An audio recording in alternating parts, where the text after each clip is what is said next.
ಕುವೆಂಪು ಅವ್ರ ಮನೆ ಏನಿತ್ತು ಇದನ್ನು ಡಿಮಾಲಿಷ್ ಮಾಡಿ ಹೊಸದಾಗಿ ರೀಬಿಲ್ಟ್ ಮಾಡಿರೋದು. ಕಂಪ್ಲೀಟ್ ಹುಲಿ ಶಿಕಾರಿ ಆದಮೇಲೆ ಹುಲಿ ಮೇಲೆ ಕೂತ್ಕೊಂಡು ನಾನು ಕೂತ್ಕೊಂಡಿದ್ದೆ ಅಂತ, ಸಿಗರೇಟ್ಸ್ ಇದೆ ಅದ್ರ ಮೇಲೆ ಕೂತ್ಕೊಂಡು ಅಂತ ಬರೀತಾರೆ. ಎಲ್ಲ ನಾವೆಲ್ಲ ಶಿಕಾರಿಗೆ ರೆಗ್ಯುಲರ್ ಹೋಗ್ತಿದ್ವಿ, ನಮ್ಮ ಕಸಿನ್ಸ್ ಎಲ್ಲ ಹೋಗೋರು. ಅವಾಗೆಲ್ಲ that's way of life ಅಂತನಲ್ಲ.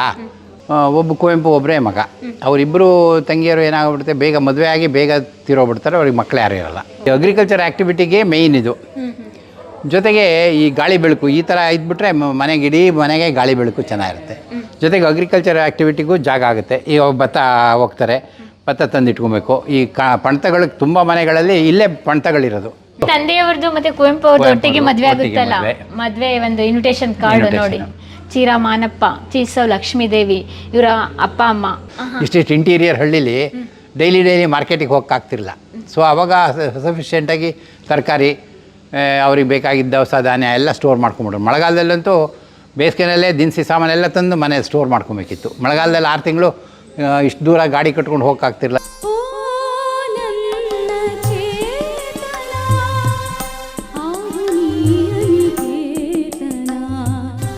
Kuvempu ಅವರ ಮನೆ ಒಳಗಡೆ ಹೋಗ್ತಾ ಇದ್ದೀವಿ, ಬನ್ನಿ. ಸರ್, ಈ ಹಾಸು ಬೆಂಚ್ಗಳು ಮುಂಚೆನೇ ಇತ್ತಾ? ಇದು ಈ ಮನೆನ ಕುವೆಂಪು ಅವ್ರ ಮನೆ ಏನಿತ್ತು ಇದನ್ನು ಡಿಮಾಲಿಷ್ ಮಾಡಿ ಹೊಸದಾಗಿ ರೀಬಿಲ್ಟ್ ಮಾಡಿರೋದು. ಕಂಪ್ಲೀಟ್ 98, 90 ಆ ಟೈಮಲ್ಲಿ ಪ್ರತಿಷ್ಠಾನದಿಂದ ಅವರಿಗೆ ಇಲ್ಲಿ ವಾಸ ಇದ್ದವರಿಗೆ ಕಂಪನ್ಸೇಷನ್ ಕೊಟ್ಬಿಟ್ಟು ಅದೇನಾಗಿತ್ತು, ಮನೇನ ಅವ್ರವ್ರಿಗೆ ಹೇಗೆ ಬೇಕೋ ಆಲ್ಟ್ರ್ ಮಾಡ್ಕೊಂಡಿದ್ರು. ಯಾರು ವಾಸ ಇದ್ದಿದ್ದು ಇಲ್ಲಿ? ಕುವೆಂಪು ಅವ್ರ ಕಸಿನ್ಸ್ ಇದ್ದರು, ಅವರ ಕುಟುಂಬದವರೇ. ಕುವೆಂಪು ಅವ್ರ ತಂದೆದು ದೊಡ್ಡಪ್ಪ ಚಿಕ್ಕಪ್ಪನ ಮಕ್ಕಳುಗಳೆಲ್ಲ ಇದ್ದರು, ಅವ್ರುಗಳೆಲ್ಲ ವಾಸ ಇದ್ದರು. ಕುವೆಂಪು ಅವ್ರು ಮೈಸೂರಲ್ಲೇ ಇದ್ದರು. 37ಕ್ಕೆ ಅವ್ರು ಮನೆ ಕಟ್ಬಿಟ್ಟು ಮೈಸೂರಲ್ಲಿ ಸೆಟ್ಲ್. 37ಕ್ಕೆ ಮದುವೆ ಆಗುತ್ತಲ್ಲ, ಆ ಟೈಮಲ್ಲೇ ಮೈಸೂರಲ್ಲಿ ಮನೆ ಕಟ್ಬಿಟ್ಟು ಅವರು ಅಲ್ಲಿ ಮೈಸೂರಲ್ಲಿ ಸೆಟ್ಲ್ ಆಗ್ಬಿಡ್ತಾರೆ. ಇಲ್ಲಿ ಅವರು ಅವ್ರ ಜಮೀನು ಅಥವಾ ಮನೆ ಏನು ತಗೊಳ್ಳೋದು, ಅವ್ರ ಆಸ್ತಿ ಎಲ್ಲ ಅವರು ಕಸಿನ್ಸಿಗೆ ಬಿಟ್ಬಿಡ್ತಾರೆ. ಸೊ ಇಲ್ಲಿ ಕುವೆಂಪು ಅವ್ರ ಮನೇನ ಭಾಳ ಶಿಥಿಲ ಆಗಿತ್ತು, ಹಾಗೂ ಮರಗಳು ಇದು ಎಲ್ಲ ಇತ್ತು. ಸೊ ಕುವೆಂಪು ಪ್ರತಿಷ್ಠಾನ ಆದಮೇಲೆ ಕುವೆಂಪು ಅವರಿಗೆ ಇಲ್ಲಿದ್ದ ವಾಸ ಇದ್ದವರಿಗೆ ಕಂಪನ್ಸೇಷನ್ ಎಲ್ಲ ಕೊಟ್ಬಿಟ್ಟು. ಎಷ್ಟು ಕೊಟ್ರಿ ಸರ್ ಕಂಪನ್ಸೇಷನ್? ಅವಾಗಿನ ಲೆಕ್ಕದಲ್ಲಿ ನೋಡಿ ಕೊಟ್ಟಿದ್ದಾರೆ. ಅದನ್ನು ಕೊಟ್ಬಿಟ್ಟು ಆಮೇಲಿಂದ ಈ ಮನೆನ ಫುಲ್ಲು ಡಿಮಾಲಿಷ್ ಮಾಡಿ ರೀಬಿಲ್ಟ್ ಮಾಡಿರೋದು. ಆಸ್ ಇಟ್ ಈಸ್ ಹೇಗಿತ್ತು ಹಾಗೆ. ಅದು ವಿಜಯನಾಥ್ ಶೆಣೈ ಅಂತೇಳಿ ಮಣಿಪಾಲಲ್ಲಿ ಒಬ್ಬರು ಅಲ್ಲಿ ಹೆರಿಟೇಜ್ ಇದನ್ನೆಲ್ಲ ವಿಲೇಜ್ ಅಂತೆಲ್ಲ ಮಾಡಿದ್ದಾರೆ. ಅವರು ಭಾಳ ಒಳ್ಳೆ ವಾಸ್ತುಶಿಲ್ಪಿ ಅವರು. ಅವರು ಹೇಗೆ ಮನೆ ಹಿಂದೆ ಇತ್ತು ಆ ಮನೆಯ ಪೂರ್ತಿ ಇದನ್ನು ಡಿಸೈನ್ ಮಾಡಿ ಇವರು ಆಲ್ಟ್ರ್ ಏನು ಮಾಡಿದ್ದಾರೆ ಅದನ್ನು ಬಿಟ್ಟು ಮುಂಚೆ ಹೇಗೆ ಒರಿಜಿನಲ್ ಮನೆ ಹೇಗಿತ್ತೋ ಅದೇ ಥರದ್ದು ಅದೆಲ್ಲ ಸ್ಕೆಚ್ ಮಾಡಿ ಕರೆಕ್ಟಾಗಿ ಏನು ಡೈಮೆನ್ಷನ್ಸು ಇದನ್ನು ಮಾಡಿ ಅದೇ ಜಾಗದಲ್ಲೇ. ಅದೇನಾಗಿತ್ತು, ಮುಂಚಿಂದೆಲ್ಲ ಕಲ್ಲು ಫೌಂಡೇಶನ್ಗೆ ಸಾಧಾರಣ ಕಲ್ಲು, ಆಮೇಲೆ ಮಣ್ಣಿನ ಗೋಡೆ ಆ ಥರದ್ದಿತ್ತು. ನಮಗೇನಾದ್ರೂ ಮ್ಯೂಸಿಯಮ್ ಆದಮೇಲೆ ಅದನ್ನು ಬಾಳಿಕೆ ಬರಬೇಕು, ನೀಟಾಗಿರಬೇಕು, ಗಿಲಿ ಬರಬಾರ್ದು ಅಂತ ಮುಂಚೆ ಎಲ್ಲ ಮಣ್ಣಿನ ಗೋಡೆ, ಮಣ್ಣಿನ ನೆಲ ಆ ಥರ ಎಲ್ಲ ಇತ್ತು. ಸೊ ಅವನ್ನ ಎಲ್ಲ ತೆಗೆದುಬಿಟ್ಟು ಫುಲ್ಲು ಡಿಮಾಲಿಷ್ ಮಾಡಿ ರೀಬಿಲ್ಡ್ ಮಾಡೋದು. ಸೇಮ್ ಆಯಾ ತೊಗೊಂಡು ಇಡೀ ಫೌಂಡೇಶನ್ ಹಾಕ್ಬಿಟ್ಟು ಹೊಸದಾಗಿ ಸಿಮೆಂಟು ಇದು ಇಟ್ಟಿಗೆನಲ್ಲಿ ಮನೆ ಕಟ್ಟಿರೋದು. ಹಳೆ ಮನೆ ಫೋಟೋಸ್ ಸಿಗ್ತಾ? ಹಳೆ ಮನೆಗಳೆಲ್ಲ ಫೋಟೋ ಇತ್ತು, ಅವನ್ನೆಲ್ಲ ಇಟ್ಕೊಂಡ್ಬಿಟ್ಟೆ ಇದು ಮಾಡಿರೋದು. ಫೋಟೋಗ್ರಫಿ ಮಾಡಿದ್ರು ಹಾಗಾದ್ರೆ? ಈಗಿದೆ ನಮ್ಗೆ ಒಳಗಡೆ ಕಾಣುತ್ತೆ. ಹೌದಾ? ಈಗ ಏನು ಮನೆ ಇತ್ತು ಅದನ್ನೇ ಸೇಮ್ ರೀಬಿಲ್ಡ್ ಮಾಡಿರೋದು. ಓಕೆ, ಒಳಗಡೆ ಹೋಗೋಣ. ಇದೊಂದು ಪೋರ್ಷನ್ ಹೊಸದಾಗಿ ಮಾಡಿರೋದು. ಮುಂಚೆ ಇಲ್ಲಿಗೆ ಹೀಗೆ ಮುಗೀತು, ಇದೊಂದು ಪೋರ್ಷನ್ ಸ್ವಲ್ಪ ಹೊಸದಾಗಿ ಆಲ್ಟ್ರ್ ಮಾಡಿ, ಯಾಕಂದರೆ ಈಗ ತುಂಬ ಜನ ಬರ್ತಾರಲ್ಲ, ಸೊ ಮಳೆ ಗಿಳೆ ಬರುತ್ತೆ, ನೆನೆಯೋದು ಕಷ್ಟ ಆಗುತ್ತೆ ಅಂತ ಇದನ್ನು ಈ ಥರ ಮಾಡಿರೋದು. ನೀವು ಎಷ್ಟು ಸಲ ಮುಂಚೆಲ್ಲ ಕುಪ್ಪಳಿಗೆ ಬಂದು? ಅವಾಗೆಲ್ಲ ಭಾಳ ಚಿಕ್ಕಲ್ಲಿದ್ದಾಗ ಎಲ್ಲ ರೆಗ್ಯುಲರ್ ಬರ್ತಾಯಿದ್ದೆ ನಾವು. ಎಲ್ಲ ಬರ್ತಾಯಿದ್ದೆ ರೆಗ್ಯುಲರ್. ರಜೆಗಳು ಬಂದರೆ ಕುಪ್ಪಳಿಗೆ ಬರ್ತಿದ್ದು, ಕವಿಶಾಲಕ್ಕೂ ಹೋಗ್ತಿದ್ದು. ಕವಿಶಾಲ ಈ ಥರ ಇಷ್ಟೊಂದು ಡೆವಲಪ್ ಆಗಿರಲಿಲ್ಲ ಅವಾಗೆಲ್ಲ. ಸುಮ್ಮನೆ ಕಲ್ಗುಡ್ಡ ಅವಾಗ ಸುಮ್ಮನೆ ಹೋಗಿ ಬರ್ತಿದ್ದು. ಮನೆ ಹತ್ರ ಒಂದು ಗುಡ್ಡ ಇದೆ, ಒಂದು ಗುಡ್ಡಕ್ಕೊಂದು ಪಿಕ್ನಿಕ್ ಹೋದಂಗೆ ಎಲ್ಲ ಸುಮ್ಮನೆ ಹೋಗಿ ಬರ್ತಿದ್ದು. ಈಗ ಒಂದು ಟೂರಿಸ್ಟ್ ಸ್ಪಾಟ್ ಆಗಿದೆ. ಈಗ ಬನ್ನಿ, ಇವರು ಡಿಜಿಟಲ್ ಮಾಧ್ಯಮದವರು ಎಲ್ಲ. ಕುವೆಂಪು ಮನೆ ಒಳಗಡೆ ಹೋಗ್ತಾ ಇದ್ದೀವಿ. ಡೋರ್ ನೋಡಿ ಸರ್, ಆಸ್ ಇಟ್ ಈಸ್ ಮಾಡಿದ್ದೀರಾ? ಹೌದು, ಇದೆಲ್ಲ ಹಳೆ ಕಾಲದ್ದು ಮನೆಗೆ ಹೇಗಿರುತ್ತೆ ಆ ಥರ ಇದೆ. ಇದು ಸ್ವಲ್ಪ ಮುಂದಿಂದು ಹಾಳಾಗಿತ್ತು, ಇದು ಅದೇ ಥರಲ್ಲೇ ಇದನ್ನು ಹೊಸದಾಗಿ ಮಾಡಿರೋದು. ಇದು ನಿಮಗೆ ನೋಡಿ, ಇದೆಲ್ಲ ಹಳೆ ಹಿಂಜಸ್ ಎಲ್ಲ ಇದೇ ಟೈಪ್ ಇದೆ. ಮೇಲ್ಗಡೆ ಈ ಥರ ಇದರಲ್ಲಿ ಬಂದು ಈ ಥರ ಆಗಿರೋದು. ಇದು ಇದರದ್ದೆಲ್ಲ ಇದೇ ಥರ ನೋಡಿ, ದಪ್ಪ ನೋಡಿ, ಇಷ್ಟು ದಪ್ಪ ಇದೆ. ಬನ್ನಿ, ಈ ದಪ್ಪ ನೋಡಿ, ಥಿಕ್ನೆಸ್ ಎಲ್ಲ. ಇವಾಗೆಲ್ಲಿ ಸಾರ್ ಈ ಥರ ಮಾಡೋಕ್ಕಾಗುತ್ತೆ? ಮಲೆನಾಡಲ್ಲಿ ಈ ರೀತಿಯಾದ ಮನೆ ಕಟ್ಟೋದೇ ಒಂದು ರೀತಿಯಾಗಿದೆ ಸರ್. ಮುಂಚೆ ಎಷ್ಟಂತ ಇದು ಚೌಕಿ ಮನೆ. ಇದು ಒಳಂಗ್ಲ ಇದ್ಬಿಟ್ಟು ಸುತ್ತಲೂ ಚೌಕಿ. ಹಾಂ ಹಾಂ ಹಾಂ. ಈ ಹಿಂದೆ ಎಲ್ಲ ಏನಾಗೋದಂದರೆ ಈ ಅಗ್ರಿಕಲ್ಚರ್ ಫ್ಯಾಮ್ಲೀಸ್ಗೆ ಮೇಯ್ನಾಗಿ ಈ ಥರದ್ದು ಚೌಕಿಗಳು ಯಾತಕ್ಕೆ ಇರ್ತಿತ್ತು ಅಂದರೆ ಈ ನಮ್ಮ ಭತ್ತ ಮಾಡಿಸ್ತೀವಿ, ಇಲ್ಲ ಅಡಿಕೆ ಕೊಯ್ಲು ಟೈಮಲ್ಲಿ ಅಡಿಕೆ ತಂದು ಹಾಕ್ಕೊಂಡು ಅಡಿಕೆ ಸುಲಿಯೋದು, ಈ ಅಗ್ರಿಕಲ್ಚರ್ ಆ್ಯಕ್ಟಿವಿಟಿಗೆ ಮೇಯ್ನ್ ಇದು. ಜೊತೆಗೆ ಈ ಗಾಳಿ ಬೆಳಕು ಈ ಥರ ಇದ್ಬಿಟ್ರೆ ಮನೆಗೆ ಇಡೀ ಮನೆಗೆ ಗಾಳಿ ಬೆಳಕು ಚೆನ್ನಾಗಿರುತ್ತೆ. ಜೊತೆಗೆ ಅಗ್ರಿಕಲ್ಚರ್ ಆ್ಯಕ್ಟಿವಿಟಿಗೂ ಜಾಗ ಆಗುತ್ತೆ. ಈಗ ಭತ್ತ ಹೋಗ್ತಾರೆ, ಭತ್ತ ತಂದು ಇಟ್ಕೊಬೇಕು. ಈ ಪಣ್ತಗಳಿಗೆ ತುಂಬ ಮನೆಗಳಲ್ಲಿ ಇಲ್ಲೇ ಪಣ್ತಗಳಿರೋದು ಮನೆ ಒಳಗಡೆನೆ. ಅಂದರೆ ಅದು ಕಣಜ, ಈ ಭತ್ತನ ತಂದು ಸ್ಟೋರ್ ಮಾಡ್ತಾರಲ್ಲ, ಈ ಒಂದು ಸೈಡಲ್ಲಿ ಆ ಕಣಜಗಳಲ್ಲಿ ಅಲ್ಲಿ ನೋಡಿದ್ರಲ್ಲ, ಅದು ಇಲ್ಲಿ ಇಂತಲೇ ಇರೋದು. ಅದು ಭತ್ತ ಹಾಕಿಡೋರು. ಅಡಿಕೆ ಕೊಯ್ಲು ಟೈಮಲ್ಲಿ ಅಡಿಕೆ ಕೂತ್ಕೊಂಡು ಅಡಿಕೆ ಎಲ್ಲ ಸುಲಿಯೋದು, ಬೇಯಿಸೋಕ್ಕೆಲ್ಲ ಹೊರಗಡೆ ಮಾಡೋರು, ಸುಲಿಯೋದೆಲ್ಲ ಇಲ್ಲೇ ಮಾಡ್ತಾಯಿದ್ರು. ಆ ಥರದ್ದು ಒಂದು ಅಗ್ರಿಕಲ್ಚರ್ ಆ್ಯಕ್ಟಿವಿಟಿಗೆ ಮೇಯ್ನಾಗಿ ಈ ಥರ ಚೌಕಿ ಮನೆ ದೊಡ್ಡಕ್ಕೆ ಈ ಥರ ಇದ್ದರೆ ಪ್ರಾಂಗಣ ಗಾಳಿ ಬೆಳ್ಕೊಂಡು ಬರೋದು, ಇಲ್ಲೆಲ್ಲ ಕೂತ್ಕೊಂಡು ಮನೆಯಿಂದ ದೂರ ಇರ್ತಿರ್ಲಿಲ್ಲ, ಹತ್ತತ್ರದಲ್ಲೇ ಎಲ್ಲ ಮ್ಯಾನೇಜ್ಮೆಂಟಿಗೆ ಈಸಿ ಆಗೋದು ಅಂತ ಚೌಕಿ ಮನೆಗಳಲ್ಲಿ ಈ ಥರ ಮಾಡೋರು. ಇವೆಲ್ಲ ಹಳೆ ಕಾಲದಲ್ಲೆಲ್ಲ ಏನಂದರೆ ಇದನ್ನೆಲ್ಲ ಸ್ಟೋರ್ ಮಾಡ್ಕೊಂಡವರು. ಭತ್ತ, ಅಕ್ಕಿ, ಇದೆಲ್ಲ ಅಕ್ಕಿ ಭತ್ತ ಎಲ್ಲ ಕಣದಲ್ಲಿದ್ದರೆ ಅಕ್ಕಿ ಅವಾಗೆಲ್ಲ ಭಾಳ ಹಿಂದೆ ಈ ಥರ ಜಾಗದಲ್ಲಿ ಕುಟ್ಟೋದಕ್ಕೆ ಇದಿರೋದು ಕಲ್ಲು, ಒರೆ ಕಲ್ಲಿರೋದು. ಅದನ್ನು ಹಾಕಿ ಕುಟ್ಟಿ ಭತ್ತ ಕುಟ್ಬಿಟ್ಟು ಅವಾಗ ಮಿಲ್ಗಳಲ್ಲಿ ಇರಲಿಲ್ಲ ನೋಡಿ. 1922ನಲ್ಲಿ ನಮ್ಮ ಅಜ್ಜ ದೇವಂಗಿನಲ್ಲಿ ರೈಸ್ ಮಿಲ್ ಮಾಡ್ತಾರೆ. ಅದಕ್ಕಿಂತ ಮುಂಚೆ ಎಲ್ಲ ಭತ್ತನ ಕುಟ್ಟಬೇಕು, ಕುಟ್ಟಿ ಅಕ್ಕಿ ಮಾಡಿ ಈ ಥರದ್ರಲ್ಲಿ ಸ್ಟೋರ್ ಮಾಡ್ಕೊಬೇಕು. ಅವಾಗ ಮನೇಲಿ ತುಂಬ ಜಾಸ್ತಿ ಜನ ಅಲ್ಲ ಸರ್, ನಮ್ಮ ಜನ ಇದ್ರೆ ಅದನ್ನೆಲ್ಲ ಕುಟ್ಟಬೇಕು. ಅವಾಗ ಈ ಥರ ಇದ್ರಕ್ಕೆ ಎಲ್ಲ ಹೊರೆಕಲ್ಲೆಲ್ಲ ನೆಲಕ್ಕೆ ಹಾಕಿ ಫಿಕ್ಸ್ ಮಾಡಿಬಿಡೋರು. ಕುಟ್ಟಿ ಅದನ್ನ ಅಕ್ಕಿ ತೆಗೆದು ಅಕ್ಕಿನ ಅಕ್ಕಿನ ಸಪ್ರೇಟ್ ಮಾಡಬೇಕಿತ್ತು. ಆಮೇಲೆ ರೈಸ್ ಮಿಲ್ ಬಂತು. ಅದು ದೂರ ಇದ್ದರೆ ಇಲ್ಲಿಂದ ಎತ್ತಿನ ಗಾಡೀಲಿ ಹೋಗಿ ರೈಸ್ ಮಿಲ್ಲಿಗೆ ಹೋಗಿ ಇಲ್ಲಿಂದ ದೇವಂಗಿಗೆ ಬರೋರು. ಎತ್ತಿನ ಗಾಡಿ ಕಟ್ಕೊಂಡ್ಬಂದು ರೈಸ್ ಮಿಲ್ಲಲ್ಲಿ ಅಕ್ಕಿ ಮಾಡಿಸಿ ವಾಪಸ್ ತರಬೇಕು. ಒಂದು ದಿನದ ಪ್ರಾಬ್ಲಮ್. ಬೆಳಗ್ಗೆ ಎತ್ತಿನ ಗಾಡಿ ಕಟ್ಟಿ ಭತ್ತ ತಗೊಂಡು ಹೋದರೆ ಅಲ್ಲಿ ಹೋಗಿ ರೈಸ್ ಮಿಲ್ ಕಾದು ಕ್ಯೂನು ಒಂದೊಂದ್ಸರಿ ರಶ್ ಇದ್ದರೆ ಕಾದು ಮಾಡಿಸ್ಕೊಂಡು ಇಲ್ಲಿಗೆ ಸಾಯಂಕಾಲ ಬಂದು ಮತ್ತೆಲ್ಲ ಇಂಥದ್ರಲ್ಲಿ ಅಕ್ಕಿ ಎಲ್ಲ ಸ್ಟೋರ್ ಮಾಡಬೇಕು. ಆ ಥರದ್ದು. ಕುವೆಂಪುರ ಮನೆಯಲ್ಲಿ ಎಷ್ಟು ಜನ ಕೆಲಸದ ಆಳುಗಳಿದ್ರು? ಯಾಕೆಂದರೆ ಮನೆ ತುಂಬ ಅವಾಗೆಲ್ಲ ಮನೆ ತುಂಬ ದೊಡ್ಡ ಸಂಸಾರಗಳಾದಮೇಲೆ ತುಂಬ ಜನ ಆಳುಗಳು ಮತ್ತು ಒಕ್ಕಲುಗಳು. ಈ ಒಕ್ಕಲುಗಳು ಅಂದರೆ ಈ ಜಮೀನ್ದಾರರ ಮನೆಗಳಲ್ಲಿ ಅವ್ರ ಗದ್ದೆಗಳಿಗೆ ಎಲ್ಲ ಬೇರೆಯವರಿಗೆ ಕೊಟ್ಬಿಟ್ಟು ಗುತ್ತಿಗೆ ಆಧಾರದಲ್ಲಿ ವರ್ಷ ಇವ್ರು ರೆಂಟ್ ಕೊಡೋರು. ಈಗ ಬಾಡಿಗೆಗಿದ್ದು ರೆಂಟ್ ಕೊಟ್ಟಂಗೆ ಜಮೀನು ಮಾಡಿಬಿಟ್ಟು ಅವರು ರೆಂಟ್ ಕೊಡೋರು. ಸೊ ಹಾಗಾಗಿ ಅವರೂ ಕೆಲಸನೂ ಮಾಡೋರು. ಈಗ ಗೇಣಿದಾರನು ಕೆಲಸನೂ ಮಾಡೋರು. ಇಲ್ಲಿ ಗದ್ದೆ ಕೊಯ್ಲು ಟೈಮಲ್ಲಿ, ನಟ್ಟಿ ಟೈಮಲ್ಲಿ ಎಲ್ಲ ಅವ್ರುಗಳು ಬಂದು ಹೆಲ್ಪ್ ಮಾಡೋರು ಎಲ್ಲ ಜಮೀನ್ದಾರರಿಗೆ.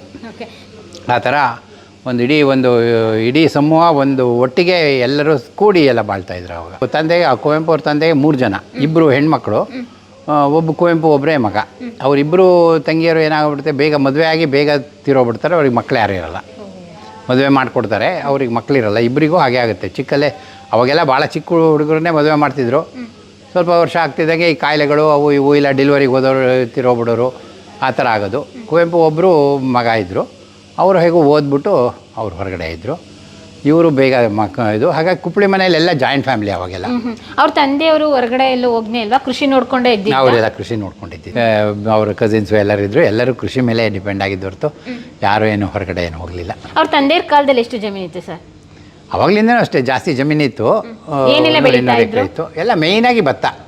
ಆಮೇಲೆ ಈ ಥರ ವ್ಯಾಲಿ ಮನೆ ಎದುರುಗಡೆ ಅವಾಗೆಲ್ಲ ಅಡಿಕೆ ಬೆಳೀತಿದ್ದೆ ವ್ಯಾಲೀಸಲ್ಲಿ. ಅಂದರೆ ನಮಗೆ ಈ ಕಡೆ ಮಲೆನಾಡಿನವರಿಗೆ ಮಳೆಗಾಲ ಬಿಟ್ಟರೆ ಬೇಸಿಗೆನಲ್ಲಿ ನೀರು ಇರ್ತಿರಲಿಲ್ಲ. ಸೊ ಅವಾಗೆಲ್ಲ ಬೋರ್ವೆಲ್ಲು ಬೇರೆ ನೀರು ಏನಿರಲ್ಲ. ಈ ವ್ಯಾಲೀಸಲ್ಲಿ ಏನಾಗೋದು, ವ್ಯಾಲಿಯಿಂದ ಮೇಲ್ಗಡೆ ಒಂದು ಕೆರೆ ಇರೋದು. ಇಲ್ಲಿ ಮನೆಯಲ್ಲಿ ಇಲ್ಲೊಂದು ಕೆರೆ ಇದೆ. ಕೆರೆ ಕೆಳಗಡೆ ತಂಪು ಇರುತ್ತೆ, ಕೂಲಾಗಿರುತ್ತೆ. ಅಡಿಕೆ ಗಿಡ ಬೇಸಿಗೆ ಇಡೀ ಆ ಕೆರೆ ನೀರೇ ಸಾಕಾಗೋದು. ಹಾಗಾಗಿ ಭಾಳ ಎಕ್ಸ್ಟೆಂಡ್ ಮಾಡ್ತಿರಲ್ಲ. ಏನು ವ್ಯಾಲೀಸಲ್ಲಿದೆ ಅಷ್ಟಕ್ಕೆ ಮಾತ್ರ ಭತ್ತ ಅಡಿಕೆ ಬೆಳೀತಿದ್ರು. ಬೇರೆ ಗದ್ದೆಗಳಿಗೆಲ್ಲ ಮಳೆಗಾಲದಲ್ಲಿ ಗದ್ದೆ ಫ್ರಮ್ ಜೂನ್ ಟು ಡಿಸೆಂಬರ್ ಒಳಗೆ ಕೊಯ್ಲಾಗಂಗೆ ಗದ್ದೆ ಬೆಳೀತಿರು. ಬೇಸಿಗೆನಲ್ಲಿ ಏನೂ ಮಾಡೋಕ್ಕಾಗ್ತಿರಲಿಲ್ಲ. ಆ ಗದ್ದೆನಲ್ಲಿ ಸ್ವಲ್ಪ ನೀರಿಗಿರಿದ್ರೆ ತರಕಾರಿ ಆ ಥರದ್ದೆಲ್ಲ ಬೆಳ್ಕೊಂಡು ಅವಾಗೆಲ್ಲ ಇದು ಬಣ್ಣದ ಸೌತೆ ಅಂತ ಬೆಳೆಯೋರು. ಬೇಸಿಗೆನಲ್ಲೆಲ್ಲ ಬೆಳೆದು ಮಳೆಗಾಲಕ್ಕೆ ಸ್ಟಾಕ್ ಮಾಡೋರು. ಇಷ್ಟಿಷ್ಟು ಇಂಟೀರಿಯರ್ ಹಳ್ಳಿಲಿ ಡೈಲಿ ಮಾರ್ಕೆಟಿಗೆ ಹೋಗೋಕ್ಕಾಗ್ತಿರಲಿಲ್ಲ.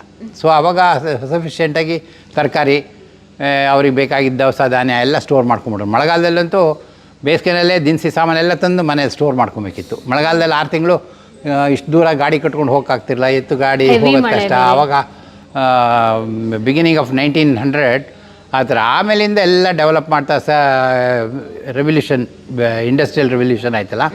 ಸೊ ರೈಸ್ ಮಿಲ್ ಬಂದು ಆ ಥರ ಬೇರೆ ಬೇರೆ ಇದು. ನಾವೆಲ್ಲ ಇತ್ತೀಚೆಗೆ ನೋಡ್ದಂಗೆ ಅಡಿಕೆ ಸಹ ಸುಲಿತಾನೆ ಕೂರಬೇಕಿತ್ತು. ಇತ್ತೀಚೆಗೆ ಒಂದು 10 ವರ್ಷ ಆಯ್ತು ಈಗ ಮಿಷಿನ್ ಬಂದು. ಅಡಿಕೆ ಮಿಷಿನ್ ಬಂತು. ತೆಗೆದು ಮಿಷನ್ಗೆ ಹಾಕ್ತೀವಿ, ಸುಲಿದು ಬರುತ್ತೆ. ಮುಂಚೆ ಅಲ್ಲಿದ್ಕಿಂತ ಮುಂಚೆ ಎಲ್ಲ ಕೈಯಲ್ಲೇ ಸುಲಿಬೇಕು. ಎಲ್ಲ ರಾತ್ರಿ 11 ಗಂಟೆ ತನಕ ಕೂತ್ಕೊಂಡು ಎಲ್ಲ ಸುಲಿಯೋರು, ಬೆಳಗ್ಗೆ ಎದ್ದು ಬೇಯಿಸೋರು. ಈಗೆಲ್ಲ ಮಿಷನ್ ಇದೆ, 1 ಗಂಟೆಲೆಲ್ಲ ಆಗೋಗುತ್ತೆ ಕೆಲಸ, ಆ ಥರ ಆಗಿದೆ. ಓ, ಇಲ್ಲಿ ಸೇರು ಬಳ್ಳ ಎಲ್ಲ ನೋಡ್ತಾ ಇದ್ದೀವಿ. ಹಾಂ, ಇದೆಲ್ಲ ಹಳೆ ಬಳ್ಳ ಅಂತಾರ, ಕೊಳಗ ಅಂತಾರ? ಕೊಳಗ ಅಂತಾರೆ ನೋಡಿ, ಮರದ ಕೊಳಗ. ಇದು ಅಡಿಕೆನ ಸಾಣಿಸೋದಕ್ಕೆ. ಓ, ಜರಡಿ. ಜರಡಿ ಅಡಿಕೆನ ಇದು ಮಾಡೋದು, ಸಾರ್ಟ್ ಔಟ್ ಮಾಡೋದು, ಬೆಟ್ಟೆ ಹಸ ಅವನ್ನೆಲ್ಲ ಸಾರ್ಟ್ ಔಟ್ ಮಾಡೋಕ್ಕೆ ಇದರಲ್ಲಿ ಮಾಡ್ತಾಯಿದ್ರು. ಇದು ಹಾಳೆ ಟೊಪ್ಪಿ. ಹಾಳೆ ಟೊಪ್ಪಿ ಅಂದರೆ ಅಡಿಕೆ ಟೊಪ್ಪಿ. ಅಡಿಕೆ ಹಾಳೆದು ಟೊಪ್ಪಿ. ಅದು ಯಾತಕ್ಕೆ ಅಂದರೆ ಈ ಮಳೆಗಾಲದಲ್ಲಿ ಕಂಬಳಿ ಹಾಕ್ಕೊಳ್ಳೋರು ಇದನ್ನು ಹಾಕೊಂಬಿಟ್ಟು ಅದ್ರ ಮೇಲೆ ಹಾಕೊಂಡವರು, ರೈನ್ ಕೋಟ್ ಇದ್ದಂಗೆ. ಕಂಬಳಿ ಇದ್ದರೆ ಅದು ಮಳೆಗಾಲದಲ್ಲೂ ಬೆಚ್ಚಗಿರೋದು, ಮಳೆ ನೀರು ಮೈಗೆ ತಾಗ್ತಿರಲ್ಲ.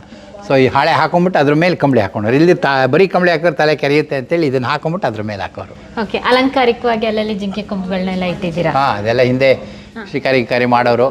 ಮಲೆನಾಡಲ್ಲಿ ಅದದ್ದು ವೇ ಆಫ್ ಲೈಫ್, ಕಾಮನ್ ಆಗಿ ಸಾಯಂಕಾಲ ಹತ್ಕೊಂಡು ಹೋಗ್ತಿದ್ರು. ಸಾಯಂಕಾಲ ಒಂದು ವಾಕ್ ಹೋದಂಗೆ ಹೋಗಿ ಎಲ್ಲ ಒಂದು ಎಂಥದೋ ಒಂದು ಕಾಡು ಕುರಿನೋ ಏನೋ ಒಂದು ಸಿಗೋದು, ಅಡುಗೆ ಖರ್ಚಿಗೆ ಆಗೋದು.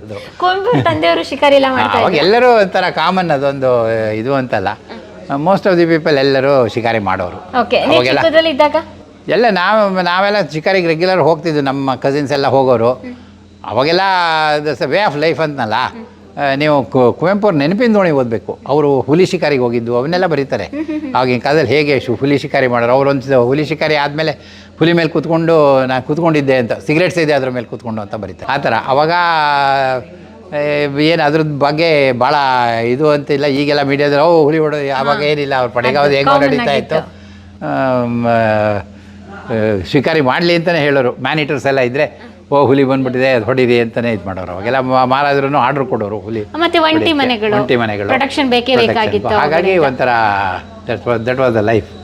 ದಂಡಿಗೆ ಅಂದರೆ ಹೆಣ್ಣು ಗಂಡನ ಕೂರಿಸ್ಕೊಂಡು ಅವಾಗ ಮದುವೆ ಮನೆಯಲ್ಲಿ ಕೂರಿಸ್ಕೊಂಡು ಹೋಗೋದಕ್ಕೆ. ಈ ಹೆಣ್ಣನ್ನು ಗಂಡನ ಮನೆಗೆ ಕರ್ಕೊಂಡು ಹೋಗ್ಬೇಕಾರೆ, ಮದುವೆ ಆಗೋ ಜಾಗಕ್ಕೆ ಕರ್ಕೊಂಡು ಹೋಗ್ಬೇಕಾರೆ ಕೂರಿಸ್ಕೊಂಡು ಹೋಗೋದು. ವಾಪಸ್ ಬರ್ಬೇಕಾರೆ ಈ ಥರ ದಂಡಿಗೆನಲ್ಲಿ. ಮತ್ತೆ ನಿಮ್ಮ ತಂದೆಯವ್ರದ್ದು ಮದುವೆ ಟೈಮಲ್ಲಿ ಇದೇ ರೀತಿ? ಇಲ್ಲ, ಅವಾಗೆಲ್ಲ ದಂಡಿಗೆ ಇಲ್ಲ. ಅವಾಗೆಲ್ಲ ದಂಡಿಗೆ ಬೇರೆಯವ್ರು ತುಂಬ ಜನ ಈ ಥರ ಮಾಡೋರು. ಇವರು ಇದಕ್ಕೆ ಅವರೆಲ್ಲ ಕಾರಲ್ಲಿ ಹೋದರು ಬಂದರು, ಆ ಥರ ಆಯಿತು. ಬೇರೆ ಕಾಮನ್ ಮ್ಯಾನ್ ನಾವೆಲ್ಲ ನೋಡ್ದಂಗೆ ಚಿಕ್ಕಲ್ಲಿ ನೋಡ್ದಂಗೆ ಎಷ್ಟೋ ಜನ ದಂಡಿಗೆಲಿ ಬರೋರು. ಎತ್ತಿನ ಗಾಡಿಯಲ್ಲಿ ದಿಬ್ಬಣ ಬರೋದು, ಮದುವೆ ಗಂಡು ಹೆಣ್ಣನ್ನ ಎತ್ತಿನ ಗಾಡೀಲಿ ಬರೋರು, ಈ ಥರ ಇದ್ರಲ್ಲಿ ಬರೋರು. ಸಾಮಾನ್ಯ ಜನರು ಬಳಸ್ತಾ ಇದ್ದಾರೆ, ಸಾಹುಕಾರ ಮನೇಲಿ ಕಡಿಮೆ. ಸಾಮಾನ್ಯ ಜನರು ಎಲ್ಲ ಬಳಸ್ತಿದ್ರು. ಸಾಹುಕಾರ ಮನೇಲೂ ಮಾಡೋರು.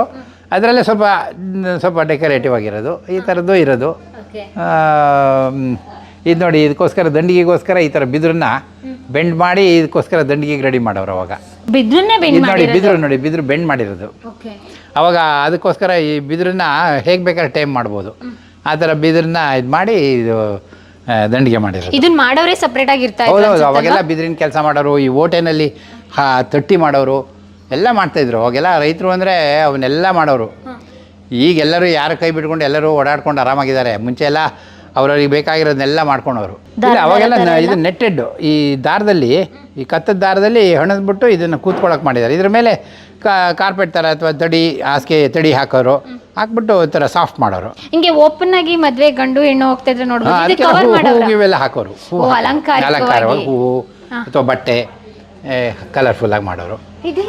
ಇದು ಮದುವೆ ಮನೆ, ಕುವೆಂಪು ಮದುವೆ ಆದ ಮಂಟಪ. ಇದು ಅಲ್ಲಿ ಇಂಗ್ಲಾದಿ ಮನೆಯಲ್ಲಿ ಇದರಲ್ಲೇ ಮದುವೆ ಆಗಿದ್ದು. ಇಷ್ಟು ಚಿಕ್ಕದು ಮಂಟಪ. ಅವಾಗ ಈಗಿನ ನಿಂತ್ಕೊಂಡಾಗ ಸ್ಟೇಜ್ ತುಂಬ ಜನ ನಿಲ್ತಿರಲ್ಲ. ಅವ್ರ ಗಂಡು ಹೆಣ್ಣು ಒಬ್ರು ಭಟ್ರು, ಅವ್ರು ಬಿಟ್ಟರು ಉಳಿದವರೆಲ್ಲ ಹೊರಗಡೆ ನಿಲ್ಲವರು. ಇಲ್ಲಿದೆ ನೋಡಿ ಒಳಗಡೆ. ದೇವಂಗಿ ಕುಟುಂಬದ ಕೊಡುಗೆ. ಹೌದೌದು, ಒಳಗಡೆ ಇದೆ. ಇದೆಯಲ್ಲ ಸರ್, ದೇವಂಗಿ ಕುಟುಂಬದ ಕೊಡುಗೆ. ಓ, ನಮ್ದು ಕಳೆದ ವಿಡಿಯೋದಲ್ಲಿ ವೀಕ್ಷಕರು ನೋಡಿದಾರಲ್ಲ ದೇವಂಗಿ ಮನೆ, ಮತ್ತೆ ಕುವೆಂಪು ಅವರ ಮದುವೆ ಮಾಡಿದ್ದ ಮನೆಯಲ್ಲಿ ರೆಗ್ಯುಲರ್ ಆಗಿ ಮದುವೆ ಮನೆ. ತುಂಬ ಜನ ಹೆಣ್ಮಕ್ಳಿದ್ರು, ಒಬ್ರದಲ್ಲ ಒಬ್ರು ಮದುವೆ ಆಗೋದು. ಸೊ ಮಂಟಪ ರೆಡಿ, ಮಂಟಪ ಇರೋದು, ಆಟದ ಮೇಲೆ ಹಾಕಿಡೋರು. ಯಾವಾಗ ಮದುವೆನೋ ಇದನ್ನು ತೆಗೆದು ಫಿಕ್ಸ್ ಮಾಡಿಬಿಡೋರು. ಫಿಕ್ಸ್ ಮಾಡ್ತಾಯಿದ್ರು, ಇಡ್ತಾಯಿದ್ರು. ಇವಕ್ಕೆಲ್ಲ ಬೇರೆ ಬೇರೆ ಇದ್ರದ್ದೆಲ್ಲ ಸಿಗೋದು. ಮುಂಚೆ ಎಲ್ಲ ಈ ಗಾಜಿಂದು ಗುಂಡಕ್ಕೆ ಇದು ರಿಫ್ಲೆಕ್ಟರ್ಸು ಅವನ್ನೆಲ್ಲ ಕಟ್ಟೋರು. ಇಲ್ಲೆಲ್ಲ ಬೇರೆ ದೀಪಗಳು ಬೇರೆ ಇದ್ದಾಗ ಇದೆಲ್ಲ ರಿಫ್ಲೆಕ್ಟ್ ಆಗೋದು. ಅವಾಗೆಲ್ಲ ಕರೆಂಟ್ ಇರಲಿಲ್ಲಲ್ಲ ಆಗಿನ ಕಾಲದಲ್ಲಿ. ಇದಕ್ಕೆ ಆ ಥರದ್ರಲ್ಲೇ ಎಲ್ಲ ಡೆಕೋರೇಷನ್. ಅಂದಾಜು ಎಷ್ಟು ವರ್ಷ ಆಗಿರ್ಬೋದು ಈ ಮಂಟಪಕ್ಕೆ? ಇದು ಭಾಳ ಹಳೇದು. ಕುವೆಂಪು ಅವ್ರ ಮದುವೆ ಆಗಿದ್ದೆ 37ನೇ ಇಸ್ವಿಲಿ. ಸೊ ಇದಕ್ಕಿಂತ ಭಾಳ ವರ್ಷದ ಹಿಂದಿಂದ ಇದಿದೆ. ಈ ಅವರಿಗಿಂತ ಮುಂಚೆ ಇನ್ನು ಎಷ್ಟು ಸುಮಾರು ಮದುವೆಗಳೆಲ್ಲ ಆಗಿದ್ದಾವೆ. ಸೊ ಅಂತೂ ಕುವೆಂಪು ಆಗಿಂತ ಒಂದು 10-20 ವರ್ಷ ಮುಂಚೆ ಅಂತೂ 100 years ಅಂತೂ ಆಗಿದೆ ಇದಕ್ಕೆ. ಈ ಕಲರ್ ಪೇಂಟಿಂಗ್ ಎಲ್ಲ ಮುಂಚೆನೇ ಇತ್ತಾ ಇವಾಗ ಆವಾಗಲೂ ಪೇಂಟ್ ಮಾಡೋರು, ಇದೇ ತರ ಪೇಂಟ್ ಎಲ್ಲ ಮಾಡಿ ಮದುವೆ ಮನೆ ಟೈಮಿಗೆ ಎಲ್ಲ ಪೇಂಟ್ ಗೇಂಟ್ ಮಾಡಿ ಮುಂಚೆ ಆಟದ ಮೇಲೆ ಹಾಕಿರೋರು, ಮದುವೆ ಮನೆ ಟೈಮಲ್ಲಿ ಇದನ್ನೆಲ್ಲ ಪೇಂಟ್ ಮಾಡಿ ಇಟ್ಬಿಡೋರು. ಇಲ್ಲಿ ಇದು ನಿಮ್ ತಂದೆಯವ್ರದ್ದು ಮತ್ತೆ ಕುವೆಂಪು ಅವ್ರದ್ದು ಒಟ್ಟಿಗೆ ಮದ್ವೆ ಆಗುತ್ತಲ್ಲ, ಮದ್ವೆ ಒಂದು ಇನ್ವಿಟೇಷನ್ ಕಾರ್ಡ್ ನೋಡಿ, ಚೀರಾ ಮಾನಪ್ಪ, ಚೀಸವ್ ಲಕ್ಷ್ಮೀದೇವಿ ಇವರ ಅಪ್ಪ ಅಮ್ಮ, ಚೀಸವ್ ಹೇಮಾವತಿ, ಚೀರಾ KV ಪುಟ್ಟಪ್ಪನವರ ಮದುವೆ, ಮರಿತೊಟ್ಟಿಲು ಮತ್ತು ದೇವಂಗಿಯಲ್ಲಿ ನಡೆಯುವ ವಿವಾಹಗಳಿಗೆ ತಾವು ಇಷ್ಟ ಮಿತ್ರರೊಡನೆ ದಯಮಾಡಿ ಬಂದು ನನ್ನ ಮನಸ್ಸಂತೋಷ ಪಡಿಸಬೇಕಾಗಿ ಕೋರುತ್ತೇನೆ. ತಮ್ಮ ಸ್ನೇಹಾಭಿಲಾಷಿ ದೇವಂಗಿ ರಾಮಣ್ಣಗೌಡ. ಓ, ಈ ರೀತಿಯಾಗಿ ಬರಿತಾ ಇದ್ರಾ? ನಮ್ಮ ಅಜ್ಜ ಇನ್ವೈಟ್ ಮಾಡ್ತಿರೋದು. ಇಲ್ಲಿ ಕುಪ್ಪಳಿ ಮನೇಲಿ ನೋಡಿ, ಕುವೆಂಪು ಅವ್ರದ್ದು ಒಂದು ಸ್ಪೆಷಾಲಿಟಿ, ಕುಪ್ಪಳಿ ಮನೆ ಇನ್ವಿಟೇಷನೇ ಮಾಡಿಸ್ಲಿಲ್ಲ. ಈಗ ಇದು ಒಂದು ದೇವಂಗಿಯವ್ರು ಮಾತ್ರ ಮಾಡಿಸಿದ್ದು,